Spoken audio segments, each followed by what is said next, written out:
What is going on, y'all? KMBest here. Let's take a look at the best decks to climb in Marvel Snap. Thanos is at an interesting juncture where it is sort of focused on playing a bunch of different tech cards for a bunch of different matchups and relying on the power of Strange Supreme, Sam Wilson, Thanos, and Mockingbird to make it so that that isn't a losing proposition, where normal tech decks like Sarah have some weaknesses to what if I didn't draw the right tech cards for this matchup? What if my tech cards aren't relevant in this matchup at all? Thanos gets to sort of just brazen it out and deal with those matchups by dealing with it in a power-based way. If your tech cards aren't relevant in a matchup, it's very often because you're playing something that isn't making that many points. And if you're playing something that isn't making that many points, you might just be able to go over the top of them with your Thanos, Mockingbird, Strange Supreme, Sam Wilson type stuff, which is sort of the premise for why this deck is as good as it has been in recent weeks. I think Thanos is pretty clearly one of the better decks in the game, but to me, this is more of a safe pick than it is a purely optimal one, especially at the highest level where everyone is familiar with all of the tricks that this deck can pull out. There are so many more fruitful spaces to explore if you're looking for a serious edge at the top level, but I do think that it's worth talking about this deck in the context that it exists, which is to say, it is probably the defining deck of this metagame. It is the one that you're going to most need to have a plan for, and it is the deck that will come up the most when other decks are being discussed, in large part because of how important their matchup into Thanos can be. With the ability to get free wins out of both its main A game plan and the variety of tech cards that it chooses to run, this is a very solid choice for the best deck in the game. At the same time, I'm not even sure it's the best deck in its own archetype, with Thanos Ongoing being a very, very powerful anti-mirror Thanos deck. Now, the one weakness that Thanos Ongoing has relative to the typical Thanos tech deck is that it is much more vulnerable to Killmonger, and Killmonger is definitely on the rise with the adoption of the Heart of the Cards Surfer build as the primary build of Surfer, which does include the card Killmonger and is much, much stronger into the ongoing build of Thanos compared to the Strange Supreme build of Thanos as a consequence of that. Killmonger is a devastating swing against this deck, where it is only very good against the Strange Supreme version of the deck, and I think that that is the kind of thing that is worth discussing in the context of, hey, why is this deck not nearly as high as it was previously? Why is this now the secondary Thanos deck? The main reason for that is there is just simply a lot more Killmonger in the metagame than there was only a few weeks ago. It feels like most of the world has adopted this conception of Silver Surfer. Give or take a Prodigy, this typically is what you should be expecting to face. Prodigy here is doing double duty as a Galacta copier and as a copier of Negasonic. So that is typically the way you're going to want to play this. Note that you typically want to copy a used Negasonic. If you copy an active Negasonic, both Negasonics will trigger on the next card they play, not nearly as worth it. If you copy a used Negasonic, it has already blown something up, and then something else will get blown up as well. This is how this deck gets around not necessarily being a great deck to play Juggernaut in. The adaptations that this deck has made are probably the most metagame defining. While Thanos has roughly been the same, give or take a few tech card slots, like now I have a Shadow King and ongoing Thanos, in large part because of this deck, this is the deck whose changes have mattered the most. And the reason for that is the drop of Juggernaut and the inclusion of Killmonger have really gone a long way towards defining what this deck is. And what this deck is a deck that, rather than winning lanes with Juggernaut scams, is winning lanes with unapproachably large amounts of points. Most of those points end up being green power, which means that you can interact with it profitably with a Shadow King. You can get 40 or 50 point lanes with a good Captain Carter in this list, and that is a very dangerous thing to bring to bear, but those lanes can be shrunk very heavily by the fact that Shadow King does so much damage to Captain Carter, especially if your opponent playing the Shadow King doesn't have priority. In addition, this list becoming the dominant Silver Surfer list has had knock-on effects on decks that rely on one-drops like ongoing Thanos, and to a lesser extent, a lot of Batroc decks. This is a Silver Surfer list that is very targeted at Batroc and at ongoing Thanos in the way that it is built together. This is a deck that will blow up a Batroc and then bring back that Batroc. It is a very powerful dynamic to bring to bear against any deck that is relying heavily on Mr. the Leaper. I dislike being sort of forced to build Afflict like this, but to me this is sort of the safe choice if you like playing mid-range decks. What Afflict is doing here is mostly saying, look, if all the other decks are going to be very reliant on green power, if there's going to be Strange Supremes, giant as hell, if there's going to be a bunch of Captain Carter lanes or Brood lanes, giant as hell, then I'm just going to be a Shadow King deck. And it sucks on one level, because this is a deck that really desperately, in my opinion, hates playing no cards on turn 1 and turn 2. And the inclusion of Shadow King has pushed this to a point where you really only have Zabu and Surge for those turns. So you'll find yourself a lot of the time relying on a Shadow King to swing you back into the game. However, having access to that is one of the best things you can do. This is a deck that is aimed squarely at the Thanos and Silver Surfer matchups. It is trying very explicitly to be good against both of those. I'm not sure this is the perfect conception for a Shadow King deck. I don't know that yet, but it is the best of the Shadow King decks that I have found, the most natural of the fits, and when you get your 1-drop or 2-drop, suddenly you are really racing out ahead, and you should feel good facing off into the meta tyrants that are Thanos and Surfer a lot of the time when you play this list. In large part, the only downside is that sometimes your draws can just leave you feeling like you are behind and have to catch up, but there are very few decks that are better at catching up than a deck that plays something like Diamondback and Ajax, and then in a third lane can use things like Hazmat to affect those two lanes. Weirdly, in terms of Shadow King decks, this one might actually be the best. It's just not really doing what I want a Shadow King to be doing. What I want to be using Shadow King to do is to supplement some other mid-range strategy to allow it to compete on the level of Thanos and Surfer. What Shadow King is doing in this deck is just like being Shang-Chi too, and like it's not really doing the same thing. When I talk about looking for a Shadow King deck, this is not really what I mean. This is still just a Clog deck that is using Shadow King as a bit of a cleanup crew type card. Clog is still relevant, but again, this is a deck that is taking a little bit of splash damage from a couple metagame developments. Of course, the increase in Killmonger, not very good for a deck that wants to send over the Hood, for a deck that wants to send over Titania, not an ideal situation. But the increase in Killmonger has brought with it a decrease in ongoing Thanos and an increase in Strange Supreme Thanos, which is yet another deck that is actually kind of better into Clog than the alternative.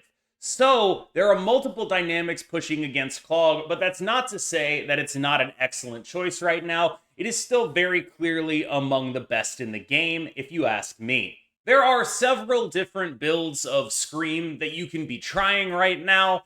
I think we're going to start with the basic one, but of course you can try the non sort of Scream versions. We're going to talk about one of those later, or the Prodigy version popularized by Ica.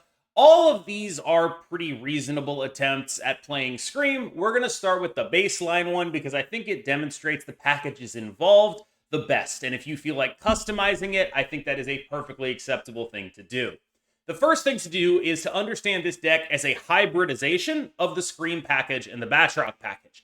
They are not the same package. The Batroc working sometimes with your Polaris is relevant a lot less than you'd think. Like, it's cool, but it's not why you're doing what you're doing.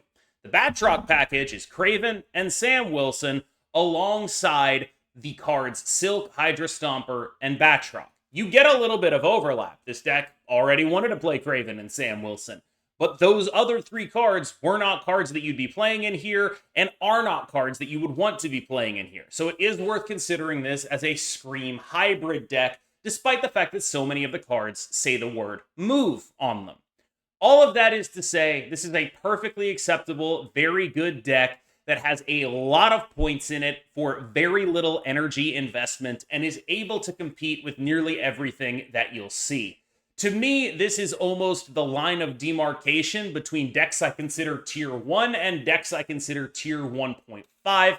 Scream to me, whatever build you're playing is gonna be pretty good, and we know it's gonna be pretty good. Once you start going further afield, you're running the risk of your changes making the deck worse, but that's not necessarily a guarantee, and Scream herself is a powerful enough card that in mid-range matchups, you're going to end up being in a pretty good spot a lot of the time. One of the major weaknesses, however, that a deck like this can have is the Captain Carter type stuff. Surtur right now is playing a mid-range game that just has a much higher ceiling than yours, and so you end up being a deck that is sort of trying to compete through trickery against a deck that is able to bring a lot more brute force to bear than you are typically prepared to deal with. This has all the typical weaknesses of a Silky Smooth deck into a Brood deck matchup. When you are going tall, they are going tall times 3. And that is a little bit hard to deal with, much like it was all the way back when Brood first took down Silky Smooth, all the way back when Lambie was still playing this game. This brings us to a section of the metagame I like to call Good Stuff piles. The following decks are just various bits of packages and interactions all grouped together, all paired up, with the intent of just being a good pile of stats and relevant interaction. Each of them has been played at a top level by a top player, and I think they're sort of illustrative of the sort of good cards soup archetype and the deck diversity within it. While many people talk about Thanos as a sort of totalizing force on this metagame, I do think that a lot of the players I know who are competing in the top levels of Infinite are more experimenting with these kind of things, just trying to find their specific angle on the metagame and deal with what they're seeing out there. This is Derek's Good Stuff list. Although I do believe he has moved on a little bit to bounce, this list is still performing incredibly well. We had it at the end of last week's tier list, and I think it demonstrates, again, a sort of hybridization of packages. Here we see the Batroc package fused with a Surge package, and while Surge is in a ton of stuff, we haven't really dedicated a lot of time to talking about what a Surge package is. I think it's worth talking about that. A Surge package at this point seems to look like an amount of 4-drops. So here, what Surge is being used to do is accelerate out your 4s much earlier than you would otherwise be able to do that, and allow you to have more interaction paired with more power. Cheap cards, interaction, and numbers is a way to win Marvel Snap games. Here we have the Honifer Goodstuff list, a Anti-Venom Malekith list that is built around literally just numbers. And this is just your classic good player with good cards type of thing, trying to catch people off guard and make people feel like they don't know what they're going up against. You'll see also Iron Patriot is an inclusion in here, I think in large part, again, because we're trying to leverage sort of explosive power between Anti-Venom and Iron Patriot. There's just kind of a lot of questions about what will be happening when you play something like this, and that is what this deck is trying to leverage.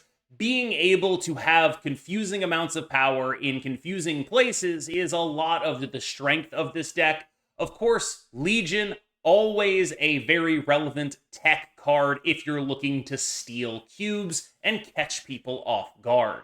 Halo Effect, aka Melano, is making a similar conclusion to what Derek did, or at least starting from a similar base. We have here a Surge Zabu core fused with a little bit of a Batroc core, and the same sort of decisions are being made here. The same ethos is being put into play. It's just where the previous deck, the Derek version, leaned further into being the Batroc deck, with the inclusion of Silk and Hydra Stomper. This version leans further into being the Zabu deck, the sort of Surge deck, the Accelerate Your 4s deck, with the Storm Negasonic package. But the fundamental thing going on here is, again, extremely similar. What's being attempted here is pretty clearly just, let's get something out there early, and let's see what we can do when we are able to cheat as hard as possible with Zabu and Surge, and lean into that as much as we can.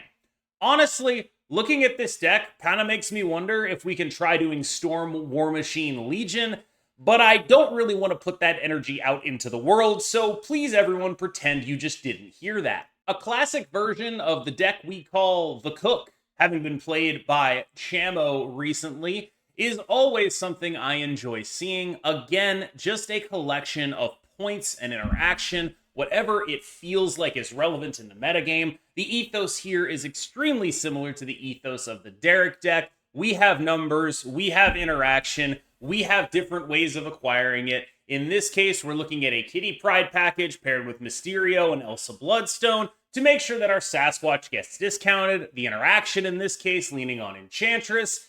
You kind of get what's going on here. We're doing discounts with Sasquatch and Iron Patriot and Surge, and then we're also just doing increased numbers with Elsa Bloodstone and Kitty Pryde and Surge, and you can kind of see what's going on in terms of the interactive package that is in this deck. Similarly, the Shuri Enjoyer Goodstuff list, I gotta tell ya, I tried this, and there are a lot of decks in this game that playing Loki is bad against, but when you play Loki into Surge, it almost feels awesome every time, and then you realize your opponent is playing a combo deck and you get really, really sad. All of that is to say that there is some real power here, but I almost felt like the Loki Surge stuff was like a trap. Whenever I played Loki Surge, I was like, man, I really wish I didn't do that, and I was able to draw to my relevant tech cards. Either way, this is still a deck that has a lot of relevant tech cards. It's your classic tech soup Sarah Sarah type deck, and it is just the world's most clear, I'm a good player, and I'm going to use these interactive cards and this amount of power to skill diff my way out of whatever situation I get put into. If Mobius M. Mobius didn't exist, I would say that Mr. Negative would be, at this point, by far the strongest deck in the game. It's kind of unbelievable how good this deck is if it doesn't get Mobius. It's just one of the most powerful things you could do in the entire game. There is a mild inclusion of Shang-Chi and Null in here, in large part out of deference to our ability to limp in Esme matchups. It's not going to be the most relevant thing all the time, but sometimes that kind of stuff will let us limp in. A 3-4 Null, maybe we play a Shang-Chi on something that's relevant, suddenly it becomes an actual bigger thing. We can pair that with a Sage. Things of that nature are like kind of what we're doing when we're limping. This deck has gotten so much better at limping, by the way, with the addition of Esme into it. This is just a deck that, like, it's gonna be able to be reasonably threatening on the final turn of the game, even if they don't negative you. And if they do negative you, you can really only win if you have a Mobius in answer to it. It is a very powerful deck. If Denish Hela is taking any L's right now, most of them are related to the construction of the Surfer deck. Typically, the way a deck like this works is it's sort of premised on being like the biggest thing in the world, right? Like, you're going to crush these mid-range decks. And so, like, when you run up against something like Scream, you can almost always snap with impunity, but when you run up against the current versions of Surfer, if they get mean Captain Carters off on you, they can just win a gore lane, and a lot of your ethos snapping in those matchups is kind of like, oh, this gore automatically wins its lane, oh, this Infinite automatically wins its lane. The fact that they're able to go over the top of that is a relevant downgrade to this deck. That's not to say it's bad by any means, or anything like that. It's just, normally you would expect a deck like this to be incredible in this metagame, and it's not so much that, in large part because the mid-range decks can actually sometimes compete with this. In a world where Scream was the best mid-range deck, or any of those good cards piles, really, it should be able to beat the hell out of them. But the fact that Surfer can just be like, what's up? I got 40 points in this lane, I've got 30 points in another, is actually kind of a problem for you. And it does make you feel a little bit awkward. It's not always going to be able to do that, but it's enough that it affects your snaps. The same goes for Move Bounce, which I think is taking a little bit of extra pain from the addition of Killmonger into those Surfer decks. It's not like a free win or anything, but it gives you a lot of stuff to think about if they're able to, like, rip an appropriate Killmonger if you're not bouncing with priority every turn. And it kind of demands that you play a certain way in the matchups that could have Killmonger, because otherwise, if you get your Human Torch blown up, you're dead. Like, I played a game of Surfer against this where I got an Electro randomly generated for me, and I still won because I just Killmongered their stuff. Even playing one card a turn in my Surfer deck. Like, this is a really relevant thing to think about, and the way you have to play against those decks is by constantly bouncing and having priority while you constantly bounce. Then you lose priority so they can't Killmonger you again. So you need priority if your Human Torch is ever on the board. And then you need to not have priority the rest of the time. It's a hard dance to do. It's just a difficult deck to play that demands a lot of you, and I totally understand why it can get a little bit hairy when people try this stuff out. The Thena deck is also taking a little bit of pain from the addition of Killmonger to what I would describe as the stock Surfer build, but it's still a very solid attempt at doing strong stuff. One of the things that Surge really does for this deck is make it so your Havoc is much more free. One of the things you often lose when you play a Havoc on 5, for example, is you lose the ability to use multiple 3s on the final turn of the game.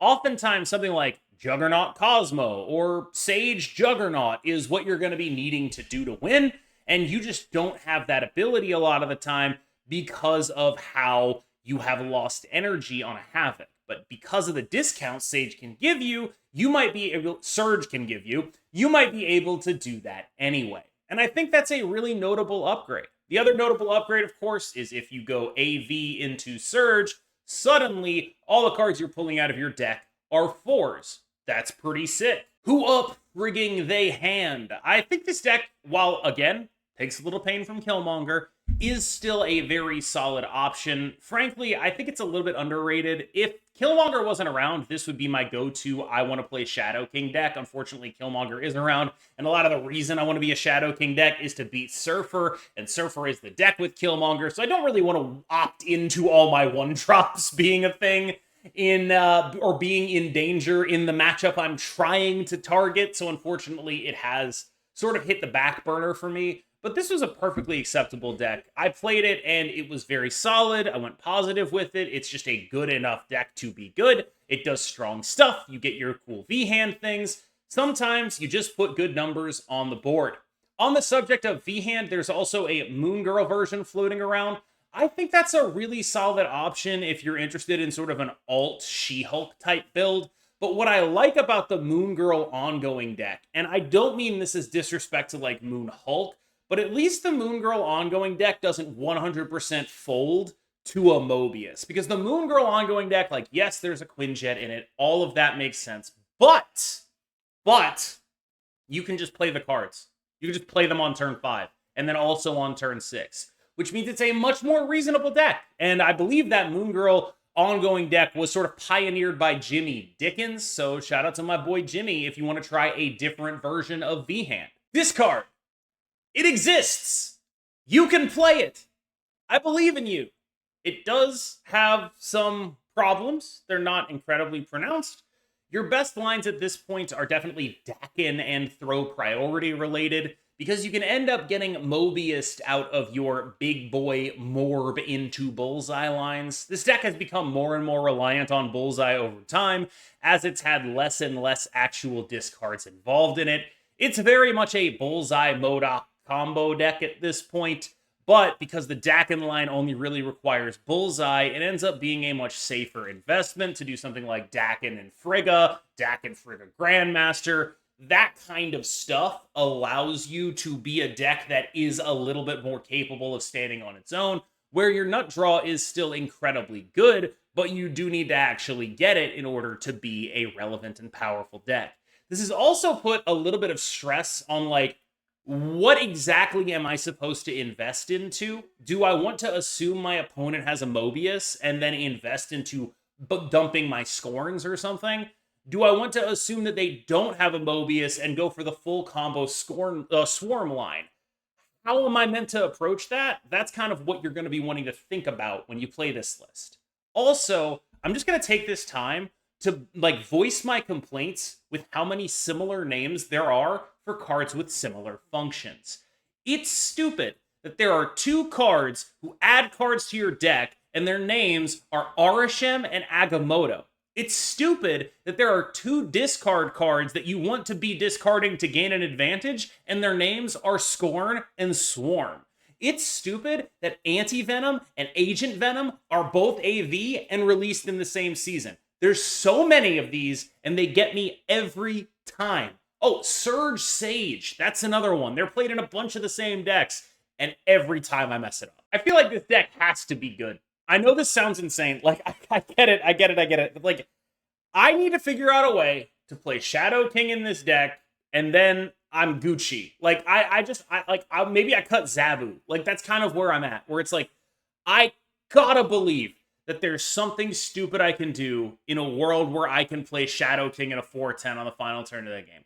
I feel like there must be something here. This is a deck where, like, I am Charlie Kelly from It's Always Sunny, like, putting together my Pepe Sylvia board. I get it.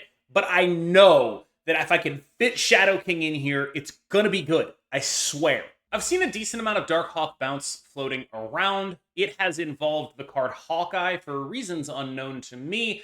I much prefer playing Surge, and this is another card, or another deck where it's like, maybe I cut Cassandra Nova and I get Shadow King in here. Like, I'm a Shadow King truther. That's what you should take away from this video. I'm becoming a Shadow King truther. I'm gonna be a Shadow King guy.